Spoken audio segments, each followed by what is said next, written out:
वो चाहे जो अवतार हुआ हो, भगवान के 23 अवतार हुए हैं। नाम आपको बता रहा हूं, उंगली पर गिनिएगा। मत्स्य अवतार, प्रेम अवतार, धन्वंतरि अवतार, मोहनी अवतार, नरनारायण अवतार, कपिल अवतार, हंसा अवतार, यज्ञ अवतार, चक्रपाणी अवतार है, शीर्षा अवतार, पृथ्वी अवतार, सनकादि अवतार, 12 अवतार, नरसिंह अवतार, 52 अवतार, दत्तात्रेय अवतार, हरि अवतार, परशुराम अवतार, राम अवतार, ऋषभ अवतार, कृष्ण अवतार, व्यास अवतार और बुद्धा अवतार। ये भगवान के 23 अवतार हैं। लेकिन 23 अवतार जब धरा पर हुए तो कहां हुए? इसी भारत की भूमि पर हुए। क्यों? क्योंकि भारत के सामने एक शब्द जुड़ा है, भारत माता। और जहां पर माता होंगी बेटा वहीं तो आएगा। नहीं तो पढ़े लिखे लोग बैठे हैं, ईमानदारी से बताना, अमेरिका को कोई अमेरिका मौसी कहता है, पाकिस्तान को लोग आंटी भी नहीं कहते। लेकिन ये गौरव मिला तो हमारे देश भारत को मिला। कौम को कबीलों में मत बांटो, सफर को मीलों में मत बांटो। सागर है मेरा भारत देश, इसे तालाब और झीलों में मत बांटो। गजब की संस्कृति, गजब की सभ्यता हमारे देश की है, जिसका अनुकरण पूरी दुनिया करना चाहती है। निवेदन करूं, किस परिवार में परमात्मा आते हैं, कहां भगवान अवतार लेते हैं, कहां ईश्वर निराकार से साकार होता है। निवेदन करूं, किसी ने पूछा महाराज कि जो लोग कथा सुन रहे हैं बैठ करके विद्यालय के प्रांगण में, कि सारे लोग स्वर्ग चले जाएंगे? हमने कहा भैया याद रखना, कथा पांडाल में बैठा हुआ इंसान स्वर्ग जाएगा कि नहीं जाएगा इसकी गारंटी मैं नहीं ले सकता। लेकिन जो कथा पांडाल में बैठ करके प्रेम से, श्रद्धा से भगवान की कथा को सुनता है, उसका परिवार भी स्वर्ग बन जाता है। उससे अलग से स्वर्ग जाने की जरूरत नहीं पड़ती है। भगवान की कथा, परमात्मा का नाम, सत्संग, ये स्वर्ग जाने के लिए नहीं है, बल्कि धरती पर स्वर्ग को लाने के लिए है। कल्पना करिएगा, अगर परिवार में सुमति आ जाए, परिवार के लोग अच्छे हो जाए, समाज के लोग अच्छे हो जाए, तो ही दुनिया ही स्वर्ग बन जाएगी। ध्यान रखेंगे, अगर अच्छे लोग स्वर्ग में भी चले जाते हैं तो उसे तो चमकाते ही हैं, लेकिन अच्छे व्यक्ति अगर नरक जाते हैं तो उसको भी चमका देते हैं। और घटिया किस्म के लोग अगर ये स्वर्ग भी जाएंगे तो उसको भी बर्बाद कर देंगे। ध्यान रखना। कहीं मैं सुन रहा था, एक जगह कथा हो रही थी, जितने संत महात्मा विद्वान अच्छे अच्छे लोग कथा सुन रहे थे, वो सब यही इंतजार कर रहे थे कि विमान आवे, विमान आवे। विमान जब आया तो पूरे एरिया के जितने लफंगे थे, जितने डाकू बदमाश थे, वो पहले आकर के विमान में बैठ गए। अब यम के दूतों ने महात्माओं से कहा क्या करें, हम तो आए थे आप ही लोगों के लिए, लेकिन इन लोगों के सामने हम खुद ही मजबूर हो गए। महात्माओं ने कहा इनको लेकर के जाओ, जल्दी लेके जाओ। तुम लोग नहीं जाना चाहते? अरे कहा हमको बिल्कुल नहीं जाना, अगर ये लोग चले गए था। कहा मतलब? कहा यही लोग तो इस धरती को नरक बनाए थे, अगर यही लोग चले जाएंगे तो ये जमीन ही स्वर्ग बन जाएगी। अलग से स्वर्ग जाने की कामना लोगों की समाप्त हो जाएगी। परिवार के संगठन की दिव्य प्रक्रिया का नाम है श्री रामचरितमानस। एक भक्त जब परमात्मा की पूजा करता है तो भगवान से ही मनाता है, ए परमात्मा हमें परिवार कैसा देना। अच्छा परिवार हो कैसे? ध्यान से सुनिएगा। कहा भूमि असमाई आसमान असबा पर आहे। परिवार के लोग कैसे हो? किसी कवि ने लिखा है, आप भी ध्यान से सुनिएगा। कहा भूमि असमाई आसमान असबा पर आहे, ओ भय हर भाई असबी मल विचार दा, और बस में सपूतरा है, बल में अपूतरा है, शस्त्र और शास्त्र तू लहू के जानकार दा। हे बाप के पगड़िया जे ऊंची राखे सभवा में, बेटिया सब बेटी तू नकुल ऊंजियार दा, और जवाना के देखी देखी देवता तरसी जाले, जिंदगी जो त्या तो ना था आस परिवार दा। ऐसा परिवार हो। जिसका परिवार ऐसा हो जाएगा वो स्वर्ग जाना चाहेगा ना। परिवार में पहली भूमिका किसकी है? माँ की। कहा माँ कैसी होनी चाहिए? कहा भूमि समाई, माँ पृथ्वी के समान होनी चाहिए। मतलब हम लोग पृथ्वी पर चलते हैं, खाते हैं, सब कुछ करते हैं, लेकिन बदले में ये धरती हमको आपको जीने की व्यवस्था देती है। धरती जैसी क्षमता, धरती जैसी ममता जिस माँ में हो जाए उसका बेटा अपने आप राम बन जाएगा। और ऐसी माँ रामचरितमानस में कौन है? वो चाहे कौशल्या हो, चाहे सुमित्रा हो, चाहे कैकेयी हो, तीन माँ है भगवान राम की। ध्यान देना, तीनों में आप जब देखना शुरू करोगे तो आप समझ नहीं पाओगे कि किसका त्याग ज्यादा है। अच्छा, जिसके लिए दुनिया में लोग उंगली उठाते हैं, जिसको समाज में कलंक लगा, ऐसी माँ कैकेयी के बारे में लोग पता नहीं क्या क्या बोलते हैं। लेकिन आज मैं आपके बीच में बताने जा रहा हूँ कि राम के लिए, समाज के लिए, दुनिया के लिए जो त्याग माँ कैकेयी ने किया, शायद धरती पर कोई कर नहीं सकता है। क्योंकि आपके सोचने का तरीका ठीक होना चाहिए। अच्छा, कैकेयी ने राम को जंगल क्यों भेजा? नवीन व्याख्यान है, एकदम ध्यान से समझिएगा। जिस समय रावण का अत्याचार बड़ी तेजी से बढ़ रहा था, रावण दो दो चौकियां बनवा दिया था। एक चौकी बक्सर में, एक चौकी नासिक में, दोनों जगह गवर्नर्स रखा। एक जगह तारका, एक जगह तारका सुबाहो, एक जगह मारीच को रखा। दोनों जगह की व्यवस्था बनाया। खरदूसर, मारीच, सुबाहु सारे लोग थे। दोनों जगह पर 14-14 हजार की मिलिट्री फोर्स थी। गजब की व्यवस्था थी। रावण का सामना करने वाला कोई नहीं था। अच्छा, रावण उस समय करता क्या था? एक चौपाई आपको बता रहा हूं। कहा जासु चलत डोलत इमी धरनी, चढ़त मात गज जिमी लघु तारनी।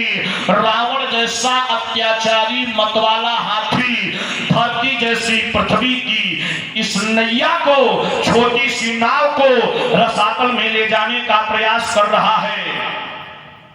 रावण जैसा अत्याचारी मतवाला हाथी धरती जैसी नैया को रसातल में ले जाना चाह रहा है। चिंता किसी को नहीं हुई।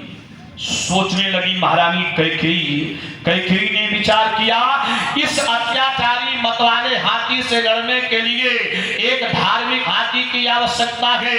अब कैकेयी खोज में निकल पड़ती है, धार्मिक हाथी कहाँ मिलेगा जो इस रावण का सामना कर सके। पहुंच जाती है महाराजा दशरथ के पास। दशरथ जी भी हाथी है, लेकिन दशरथ जी कौन से हाथी हैं?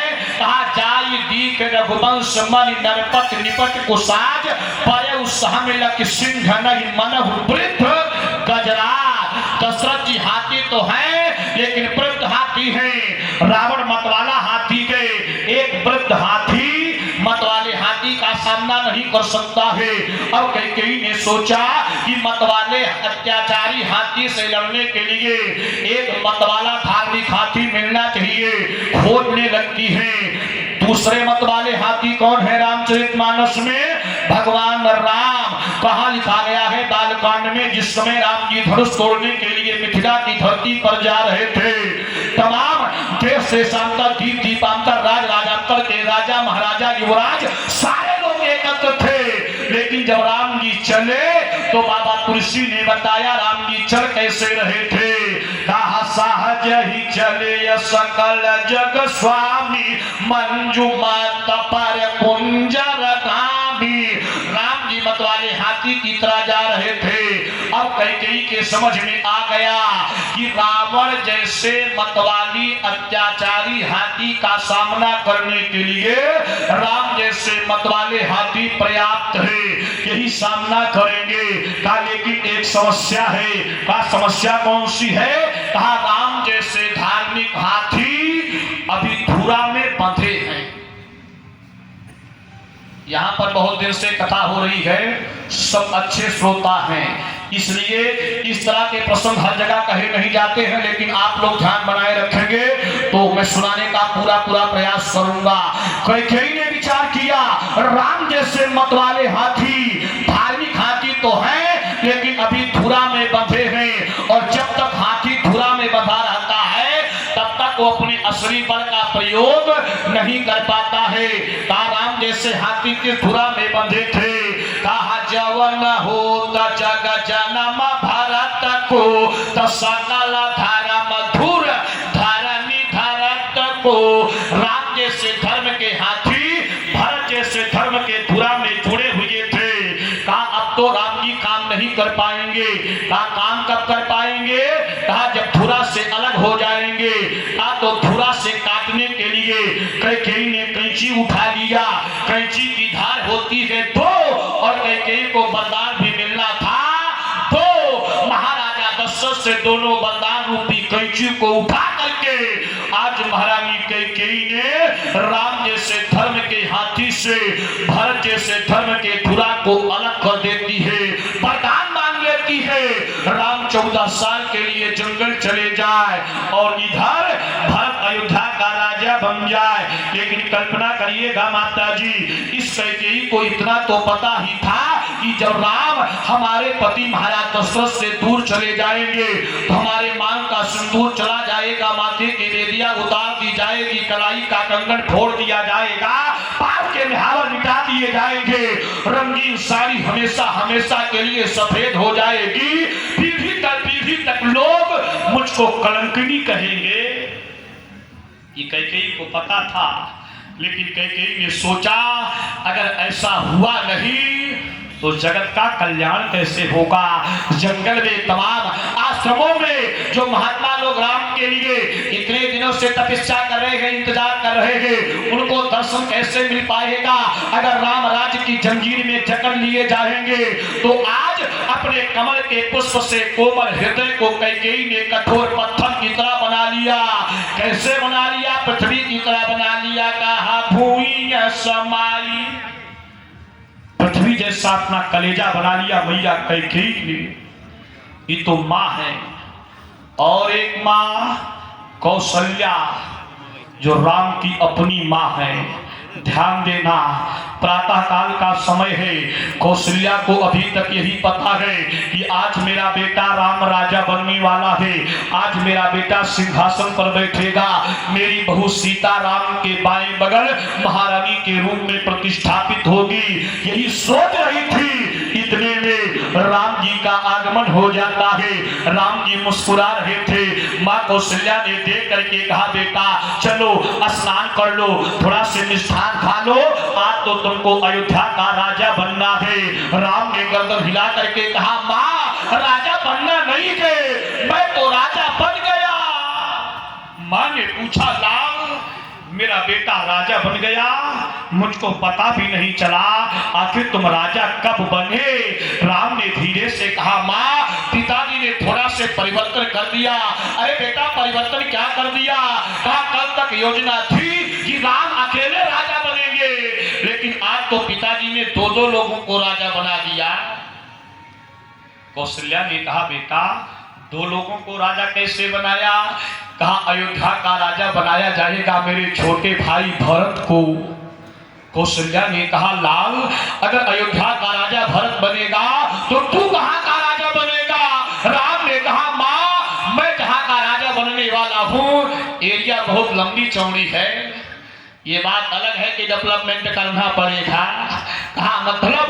कहा पिता दीन मोहिकानन राजू, पिताजी ने मुझको जंगल का राजा बना दिया। माँ मैं 14 साल के लिए जंगल जा रहा हूँ, भरत राजा बनेंगे अयोध्या के। किसी ने कहा राघव भाई हो तो भरत के समान, राम के समान। राम से पूछा गया राघव आप भरत को राजा के रूप में क्यों देखना चाहते हैं? राम ने जो जवाब दिया वो बड़ा लाजवाब था। राम ने कहा दुनिया के लोगों अगर मैं राजा बनूंगा उसके बाद मैं कहीं जाऊंगा तो हमको देख करके लोग कहेंगे कि अयोध्या के राजा राम आ रहे थे, लेकिन मेरा छोटा भाई भरत अगर राजा बन गया उसके बाद अगर मैं कहीं जाऊंगा तो हमको देख करके लोग कहेंगे कि अयोध्या के राजा भरत के बड़े भाई आ रहे हैं। हमारा गौरव तो और बढ़ जाएगा, हमारा सम्मान तो और बढ़ जाएगा। ये देखने का, सोचने का, समझने का सबका अपना अपना तरीका है। जैसे कौशल्या को पता चला कि मेरा लाल 14 साल के लिए जंगल जा रहा है, क्या हुआ भैया? बोलिए श्री हनुमान जी महाराज की जय। इधर माँ कौशल्या ने पूछ लिया, राघव ईमानदारी से बताना, तुम जंगल जाओगे, ये योजना किसकी बनाई गई है? कहा माँ योजना पिताजी की बनाई है। पिताजी की इच्छा है कि मैं 14 साल के लिए जंगल चला जाऊं। बारे माँ कौशल्या ने कहा, लाल अगर ये इच्छा तुम्हारे पिताजी की है कि तुम जंगल जाओ, कहा क्यों? कहा जब केवल पितु आय सुताता तब जन जाहु जान बड़ी माता। ए लाल अगर पिता की इच्छा है जंगल जाओ, तो पिता से बढ़कर के अधिकार माँ का होता है। सोच करके देखना, क्या कौशल्या जी ने अपने लिए कहा था जान बड़ी माता? ना, अगली चौपाई सिद्ध करती है। जब राम ने कहा मां ये केवल पिता महाराज दशरथ का ही आदेश नहीं है, कहा तब कैसे मैया कैकेयी की भी सहमति है। बार कौशल्या अगर आज की मां रही होती तो पता नहीं क्या कहती, मुझे उस पर नहीं जाना गया, लेकिन विचार करना। कौशल्या ने कहा राघव अगर तुम्हारी मां कैकेयी तुम्हारे पिता महाराज दशरथ दोनों चाहते हैं कि तुम जंगल जाओ, तो तुमको इस अयोध्या में रहने का कोई अधिकार नहीं है मेरे लाल। कहा जब पितु मातु कहे बन जाना तव कानन सत अवध समाधा। अरे लाल अगर माता और पिता चाहते हैं कि तू जंगल जा, तो तुम अयोध्या में रह करके क्या करोगे मेरे बेटे? तुम जरूर जंगल जाओ। और राम इस बात की चिंता मत करना कि जंगल में मैं अकेले रहूंगा। राघव जंगल में तुमको किसी प्रकार की कोई चिंता नहीं होगी। याद रखना मेरे लाल, एक माँ अपने बेटे को समझा रही है, ए बेटा जंगल में जब जाओगे तो ध्यान रखना, वहां तो पितु बन देव मातु बन देवी, वहां पर माँ भी मिलेंगी, पिता भी मिलेंगे, सेवा करने वाले भी मिलेंगे। कहा सेवा कौन करेगा? कहा ए लाल कि खग मृग चरण सरोरुह से भी वहां तो तुमको किसी प्रकार की कोई चिंता नहीं रहेगी। राम जी मुस्कुरा रहे थे, अपने मन ही मन विचार कर रहे थे, बारे माँ शायद तुम्हारा यही प्रेम, तुम्हारा यही समर्पण, तुम्हारा यही जन कल्याण का भाव हमें निराकार से साकार बनने के लिए मजबूर कर दिया। राम जी माँ की आज्ञा का पालन करते हुए जंगल जाने के लिए तैयार हो गए थे। ध्यान रखना, जब राम जंगल जाने के लिए तैयार हुए, आजकल हमारे यहाँ बहुत बताया जाता है, बच्चों को समझाया जाता है, बेटा सुबह जल्दी उठो। कहा क्यों? कहा राम जी जल्दी उठते थे। कहा उठ के करते क्या थे? कहा प्रातः काल उठ के रघुनाथा मातु पिता गुरु ना वही माथा। ये चौपाई भारत का बच्चा बच्चा जानता है, लेकिन जहां ये चौपाई भारत का बच्चा बच्चा जानता है, वही भारत के जन जन को एक और चौपाई जानना चाहिए। जो चौपाई आजकल 20-20 से कम कही जाती है, मैं कहने की कोशिश कर रहा हूं और आपको बताता हूं, अगर राम जी सुबह जल्दी उठते थे तो राम के पिताजी कब उठते थे? 9 बजे, 10 बजे ना। राम जी के पिताजी कब उठते थे? जो बात करेगा वही संस्कार बेटा पर जाएगा। पिताजी कब उठते थे? कहा पिछले या पहाड़। ये चौपाई याद रखिएगा, अयोध्या कांड की चौपाई है, सबको याद होना चाहिए। कहा पिछले या पहाड़ भूप नित जागा। पिछले पहाड़ अर्थात भोर में 4 बजे रोज महाराज दशरथ उठ जाया करते थे। ध्यान देना माता जी, दशरथ जी अपनी पूरी जिंदगी में एक दिन समय से नहीं उठे थे, एक दिन। और वही दिन अयोध्या के लिए सबसे भयावह दिन होता है, सबसे कलंकित दिन होता है। वही दिन पूरी याद रखिए। कहा पिछले या पहाड़ भूप नित जागा और आज मोही बड़ा अचरज लागा।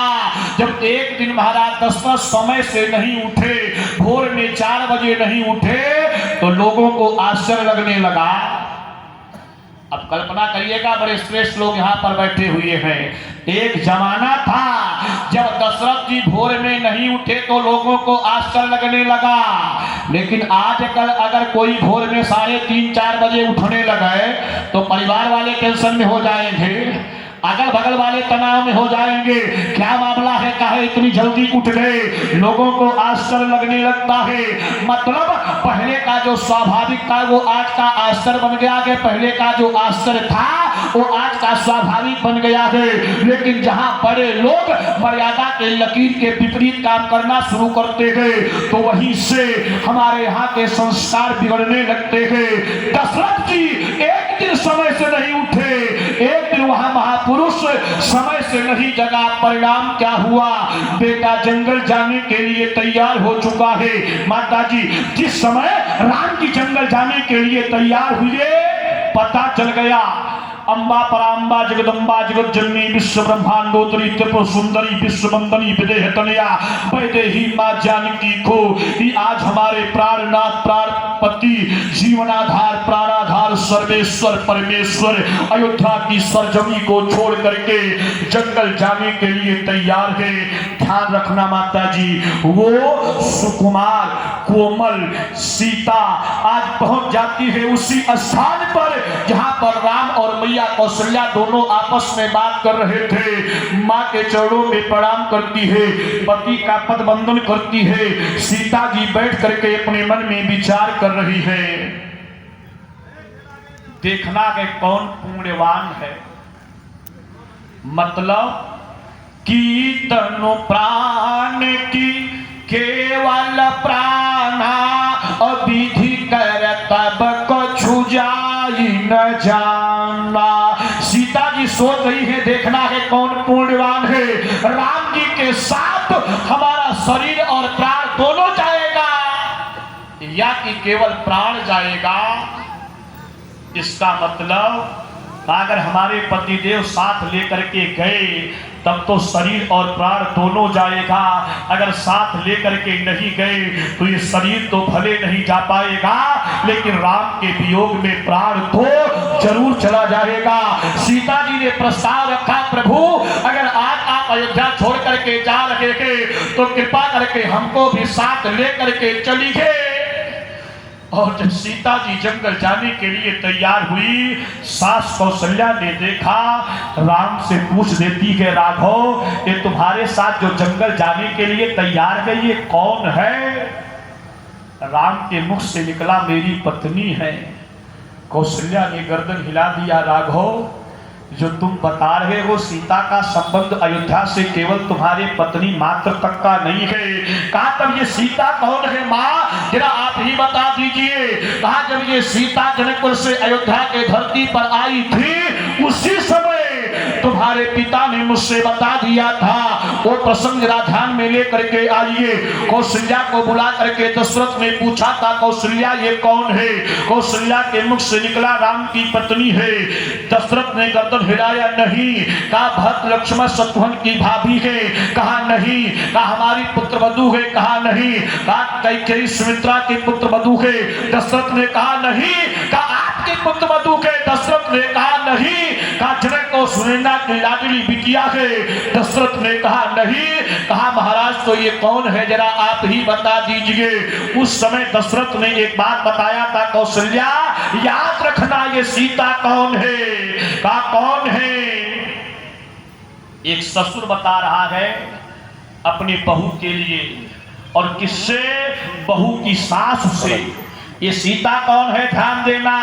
कहा बधुआ लरकनीय पर घर आई राखे नयन पलक की नाई। कौशल्या ये सीता तुम्हारी एक नेत्र है। आज कौशल्या ने राम के सामने यही याद दिलाते हुए कहा, राघव मैं तुमसे जानना चाहती हूँ क्या हमारे नेत्र जंगल की ककरीली पथरीली कुशरीली डगर पर चलने योग्य है? राम जी मौन हो गए। फिर कौशल्या ने कहा, राघव सीता को मैंने कैसे पाला है मैं जानती हूँ। जब तक ये जनकपुर में थी इनकी क्या स्थिति रहती थी पूरी दुनिया जानती है। ये सीता माँ के गोद में रहती थी, गोद से उतरती थी, पालने में जाती थी, पालने से उतरती थी, गोद में आती थी। कहा पलंग पीटत जी गोद हिडोरा सियन दीन पग आवनी कठोरा।